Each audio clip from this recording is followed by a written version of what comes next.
人に1人が足の水虫にかかっているのです。実は水虫菌って角層に潜んでるんです。銭湯やサウナなどを大勢の人が使用する人にはもう 100% 水虫菌いると思って。皆さんこんにちは。皮膚科医の玉木ゆきです。最近 YouTube を見て思うのが、医師ではない方が間違った情報を発信され、登録者が多いというだけでそれを信じてしまっている視聴者の方がいらっしゃるのを目にします。これはちょっと悲しいことだなと思っております。そこでこのチャンネルでは様々な皮膚症状でお悩みな患者さんに正しい知識を世の中に広げるため、現役皮膚科医の玉木ゆきがお送りします。綺麗な肌を目指して皮膚科医が肌トラブルのお悩みを解決します。今日お話しする内容は、夏になるとよく足がかゆいんですとおっしゃる方が増えますので、水虫とは、水虫はどこに潜んでいるのか、最も効果的な水虫薬の塗り方、家庭に水虫菌を持ち込まないポイントについて皆さんにお話をさせていただきます。最後までご覧いただきますと、水虫について詳しくなれると思います。実は日本人の水虫患者さんは約2500万人もいらっしゃいます。実に5人に1人が足の水虫にかかっているのです。爪の水虫は10人に1人かかっています。足水虫は夏に多くて冬に少ないですが、爪水虫は季節変動がなくて、60歳以上の方は4割の方が爪水虫をお持ちと言われています。カビの一種でもある水虫菌が皮膚の角質に寄生することによって起こる皮膚の病気で、体にもできますが9割が足にできます。足に繁殖しやすいのは、靴を履くので足が蒸れて菌にとって過ごしやすい高温多湿な環境を作るからです。ではそもそも水虫菌って何なんでしょうか。水虫は真菌、つまりカビのことで、足以外にも水虫はできます。一般的には足の指の間がジュクジュクしたり痒くなったり白くふやけたりしている方が多いんですが、かかとの角質が硬くなったり小さい水ぶくれが足の裏にできることもあります。皆さん水虫かもって思ってても放置してたりしませんか？しかも水虫かもしれないって市販薬使ったりしてませんか？水虫かどうかってそもそも皮膚科で顕微鏡で水虫がいるか調べないとわからないので、自分ではわからないんですよ。なので気になる方はお近くの皮膚科を受診なさってくださいね。水虫に似てるんだけど実は水虫ではない海鮮とか小石脳胞症、漢方という病気もあるのでご注意ください。さて水虫は命に関わるものではないのですが、人によっては命に関わることもあるのはご存知でしたか？水虫がいると指の間がジュクジュクして白くふやけてくるので、皮膚が脆くなってそこに傷ができて別の細菌が入ってしまうと、皮膚の感染症である包括式炎を起こすことがあるのです。特に糖尿病があると細菌感染を起こしやすくなりますし、知覚が鈍くなってしまい痛みを感じにくくなるので、かなり悪化してから受診される方もいらっしゃいます。そうすると本当にひどい方だと足が壊死しかかって切断するっていう方もいらっしゃいますし、入院して治療をしてもひどい細菌感染を起こすと壊死性筋膜炎になり死に至ることがあります。特に足の間の皮膚は薄いので、その傷口から細菌が侵入することが多いので、たかが水虫とは思わないでくださいね。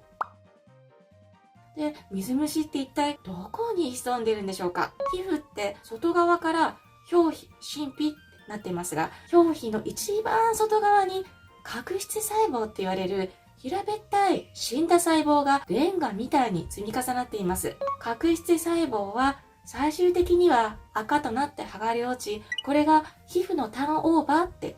通常呼ばれるものです。水虫菌は普段は角層に潜んでいて、ケラチナーゼっていうタンパク質を分解する酵素を出して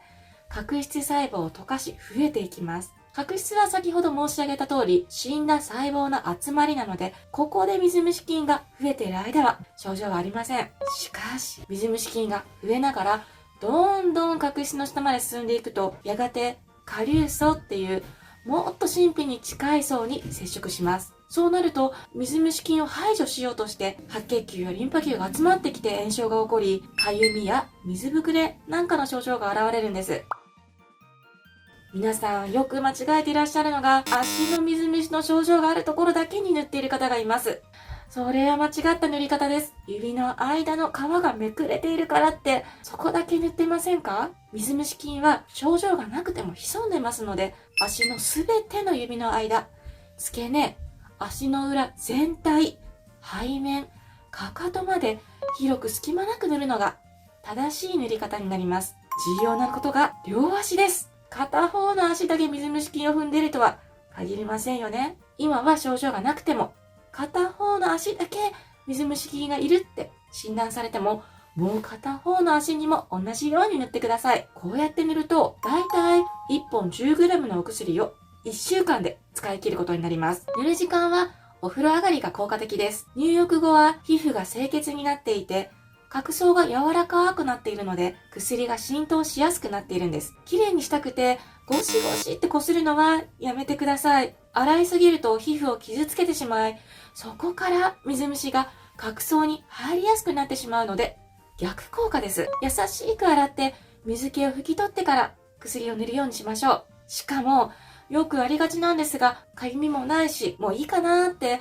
すぐに塗り薬をやめる方がたくさんいらっしゃいます。でも、治ったって思っても、実は水虫菌って角層に潜んでるんです。このまま放置してしまうと、じわじわ水虫菌が繁殖して、角層の下に入り込んでしまい、もうこうなるといつまで経っても治りません。角層が赤になって剥がれ落ちるには、1、2ヶ月かかりますので、見た目が綺麗になっても、1、2ヶ月塗り続ける必要があるんですね。これをご存じない方が多すぎます。だから再発してしまうんですね。重要なのでもう一度言いますが、症状があるところだけではなく、両足に隙間なく塗るので、1本1週間で使う。症状がなくなっても1、2ヶ月は塗り続けるということが大切です。もう爪にも水虫菌が感染しちゃうと、爪が分厚くなり、脆くてガタガタってにじみになったり、爪が伸びにくくなります。皮膚の水虫だけだったら、塗り薬で治療することもありますが、爪にも症状が出てくると、塗り薬だけでは何年間もかかってしまうので、飲み薬の治療が必要になります。